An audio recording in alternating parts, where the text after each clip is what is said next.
Hey there, YouTube. This is Chaos Super 87 again, and today I'm bringing you something different.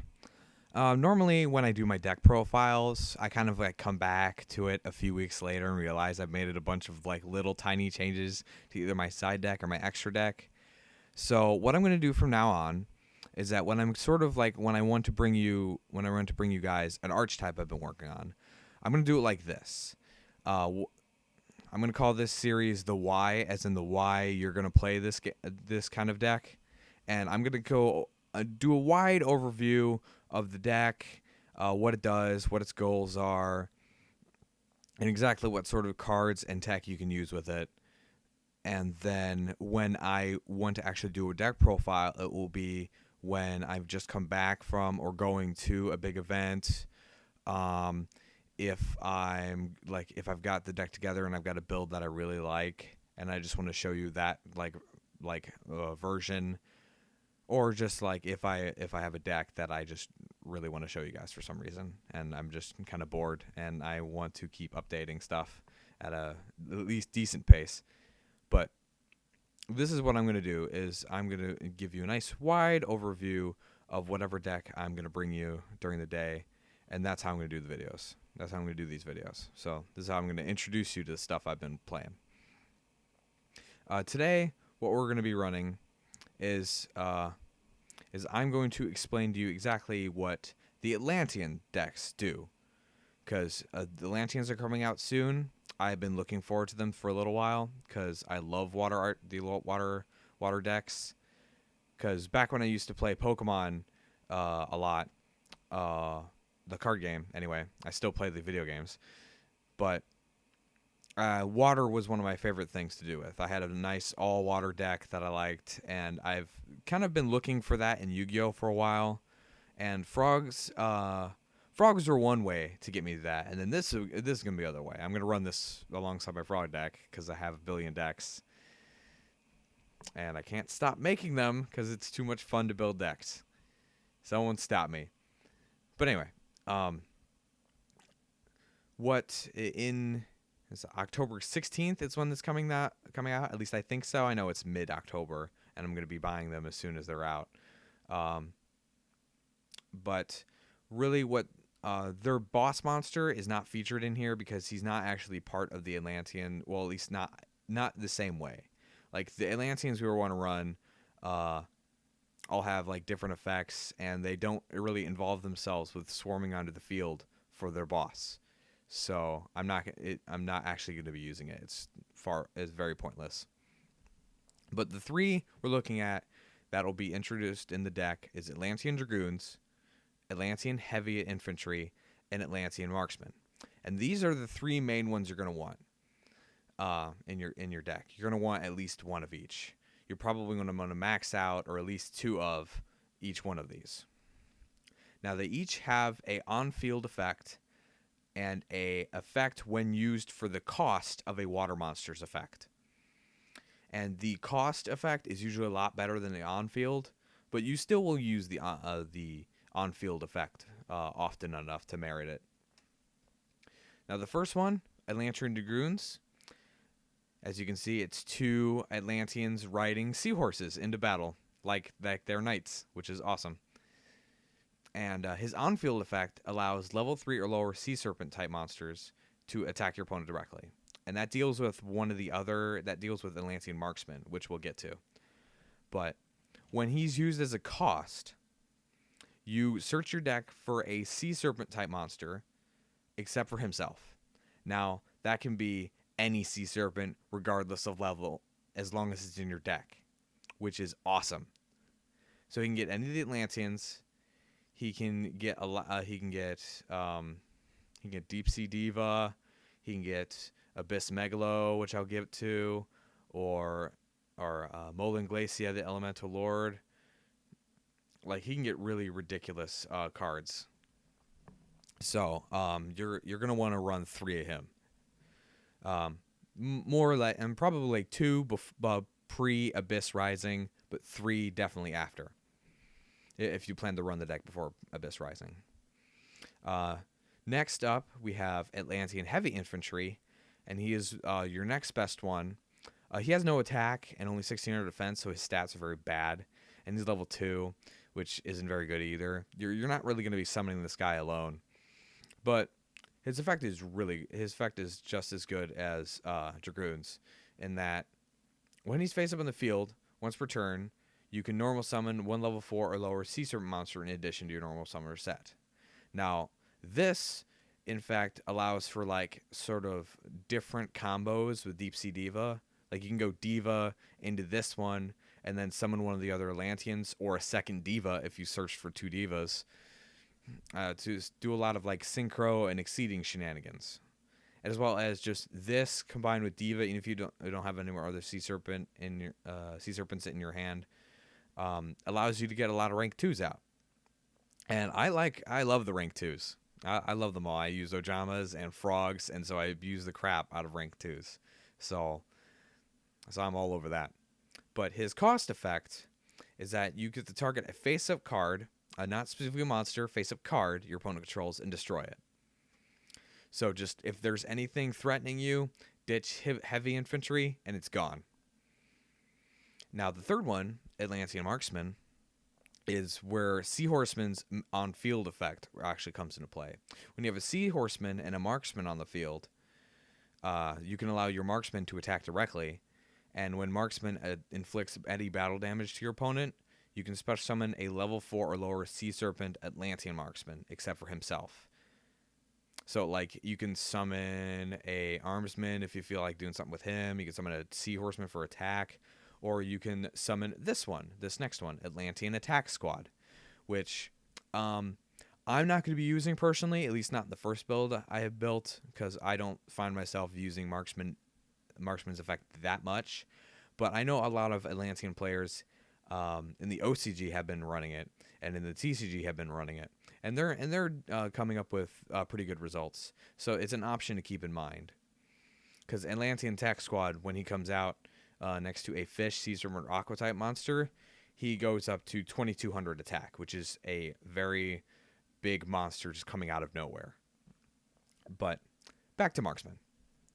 Now, his cost effect is that when he's sent as a cost, you get to target a set card your opponent controls and destroy that target. And that's also monsters or spells and traps, just like heavy infantry. Now, I'm personally going to start by running 2 Marksmen and probably side the third for anyone who does like a lot of heavy setting, because I don't expect as many sets as there would be like face-ups to deal with. Because I mean, a lot of times when I'm going to summon these cards and try to use their cost, if the set was like a warning or a bottomless, I'm not really going to be able to destroy it. So what was the point?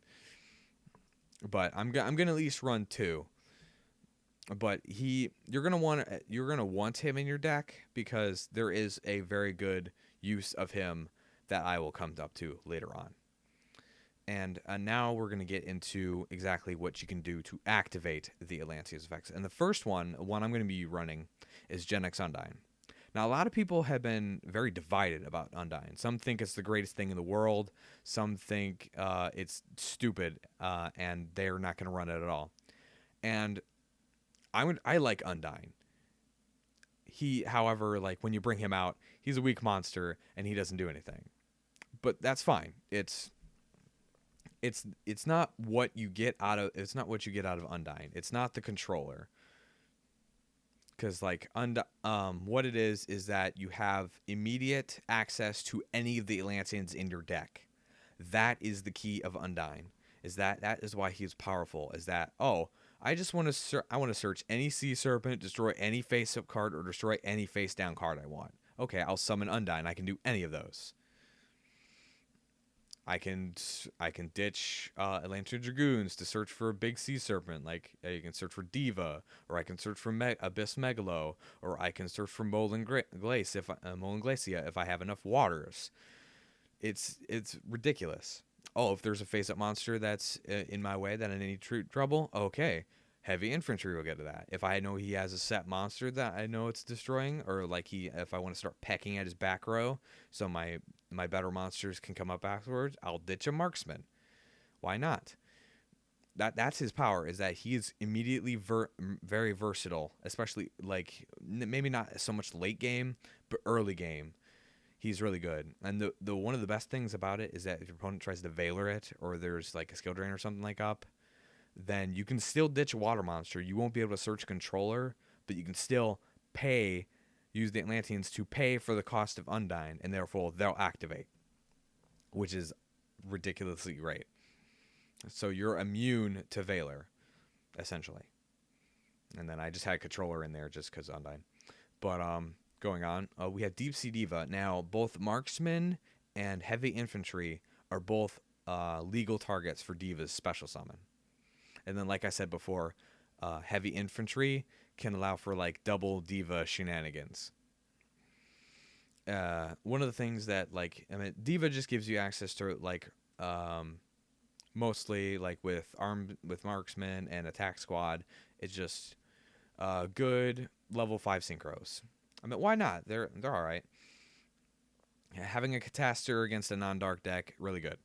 But with the added ability of heavy infantry outside of rank 2s, like I discussed, you can also use heavy infantry's ability to summon other Atlanteans to get other sorts of levels, like Diva plus Marksman plus heavy infantry. That's 4, and then you can drop an Atlantean Marksman for 7 with heavy infantry's effect, and then that can be Gungnir, which is another water monster that can ditch water monsters to activate their effects. So there you go. Like Diva plus heavy infantry plus dragoons is level 8. So like heavy infantry allows you to sort of reach for synchros unavailable to Diva beforehand, as long as you have the Atlanteans in your hand. But it's something certainly to keep in mind, and I'm gonna try an early build with 3. I might reduce down to 2. We'll see how it goes. And then onto the Mermail engine coming out in Abyss Rising, and everyone thinks like, and the people who hate Undyne just praise the Mermail engine itself, and I'm gonna be running it. It's true, it's good. However, it's not as good as people want to think it is, because as much as silly as it sounds, you are still very limited to whatever Atlanteans you draw. And Undyne doesn't have that limitations. So Undyne can get them out of your deck, and then the Mermails can get them out of your hand. Now, I think it's necessary to have both, because you're going to draw Atlanteans, and if you're running Undyne only, then what are you going to do with the Atlanteans you drew? You can't do anything. So you're going to need some sort of discard effect to get them out of your hand. And Mermails are really good. I'm not going to argue that. I just kind of hate how everyone's just praising the Mermail engine way better than Undyne when Undyne is so versatile. I don't know. That's just me. But the first off is Abyss Spike, and he can discard a water monster when he's normal or special summoned to search for a specifically level 3 water monster from your deck to your hand. And I'm losing my voice. Great. But specifically, he can search for like just any level 3. So he can get Undynes to your hand. He can get Marksmans to your hand. And then he can get Abysslands to your hand. Or any other level 3 you happen to be running. But like he's just good because it's a nice way. It's a nice early option. Like if I have Atlanteans to sort of ditch to search other things. Excuse me. Now, I'm going to be using two of these, and then I'm not going to be using Abyss Scourge myself, which is the next one, which is basically sort of like the logical opposite of Abyss Spike. At 100 points higher attack, he searches from the graveyard for a level 3 or lower water monster instead of the deck. But I like Abyss Spike just because I can keep searching out of my deck, even early game. Like Abyss Scourge won't be very helpful very early game, but it's not a bad idea to tech one. I would say give it a try. Now the other one I'll be using is Abyss Megalo, who has two effects that can both activate Atlanteans. one in the hand and one on the field. Ouch. I'm dying over here. Someone help me. But Abyss Megalo, he can discard 2 water monsters to special summon himself, and then you add an Abyss spell trap card, except for a couple dumb ones that you're not going to put in the deck anyway, because why would you? From your deck to your hand. And that is an effect. So that activates Atlanteans. And so that's that. So like I'll be using 2 of him and two Spike to do that. But then he has another ability, was that if he's on the field, you contribute a water monster. Again, another thing that can activate Atlanteans to allow himself to attack twice. And 2,400 to the face twice is a lot of damage. So that's the other one. And then sort of to round out the Mermail is their sort of battle recruiter searcher. Well, not specifically battle.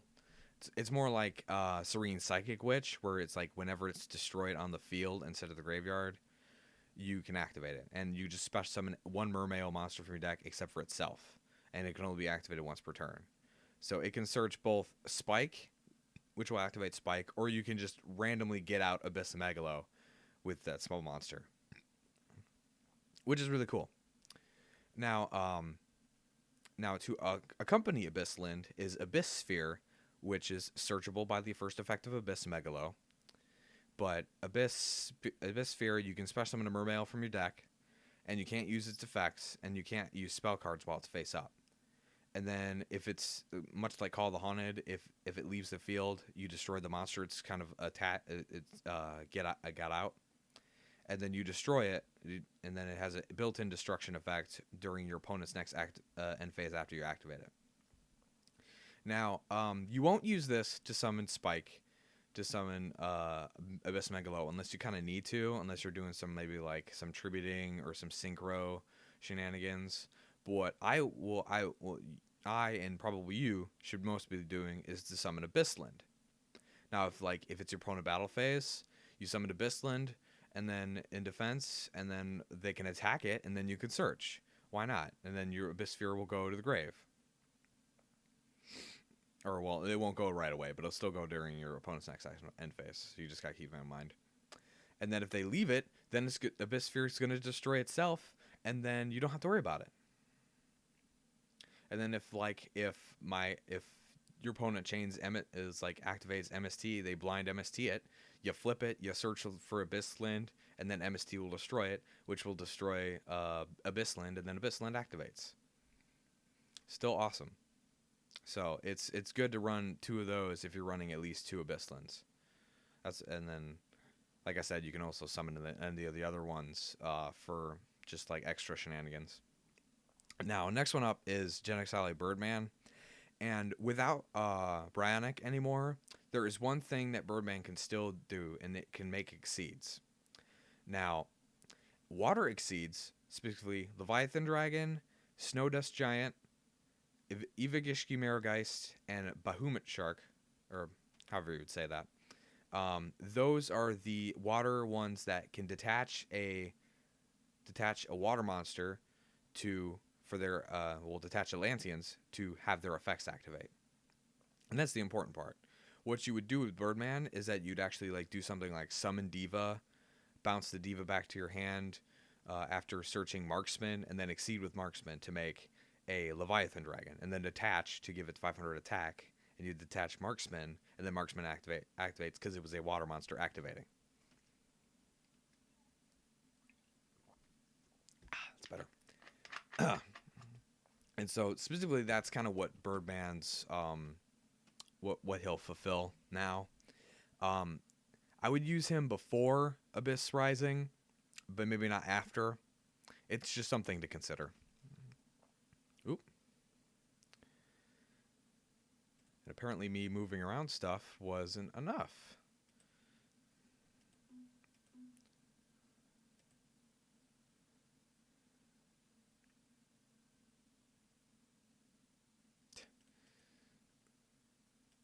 Give me a second.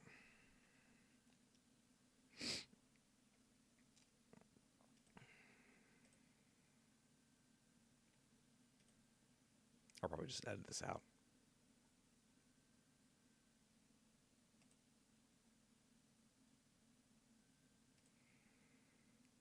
Okay, and we're back. And I lost a couple of the cards I had. Let me.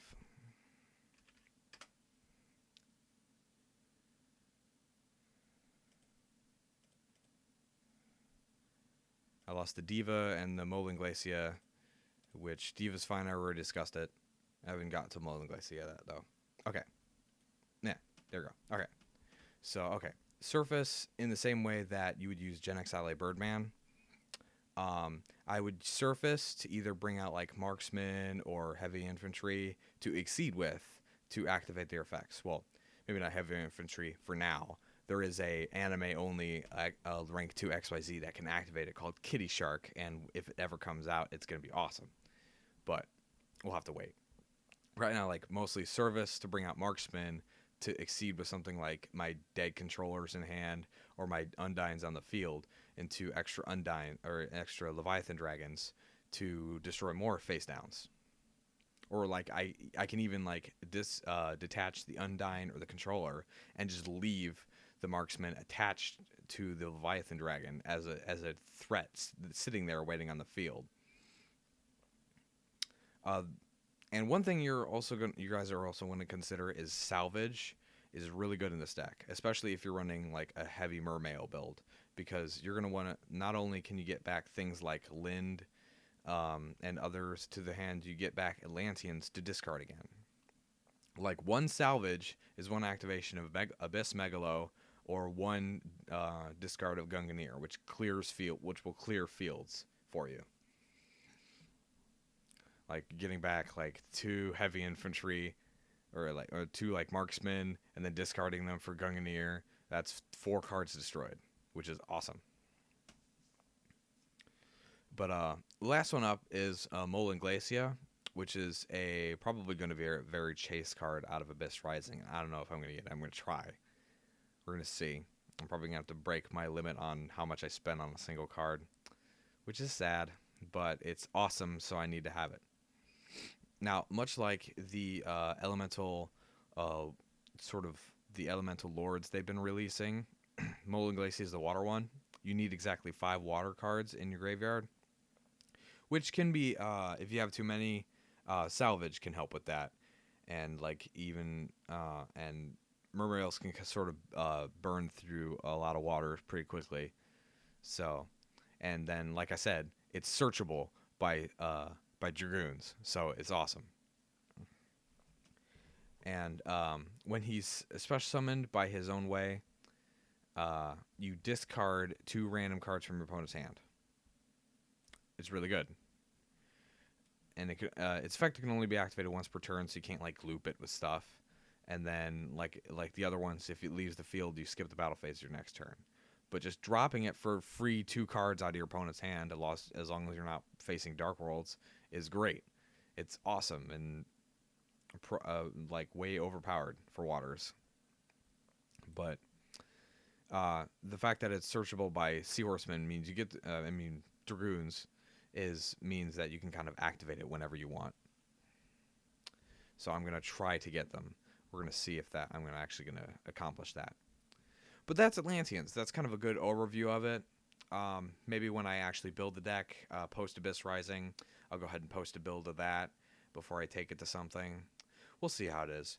But that's a good overview. Let me know if you guys like this way compared to just like my deck profiles. If you like a nice, very thorough explanation of an archetype and what you can use in it. But let me know. KS Super A7 out.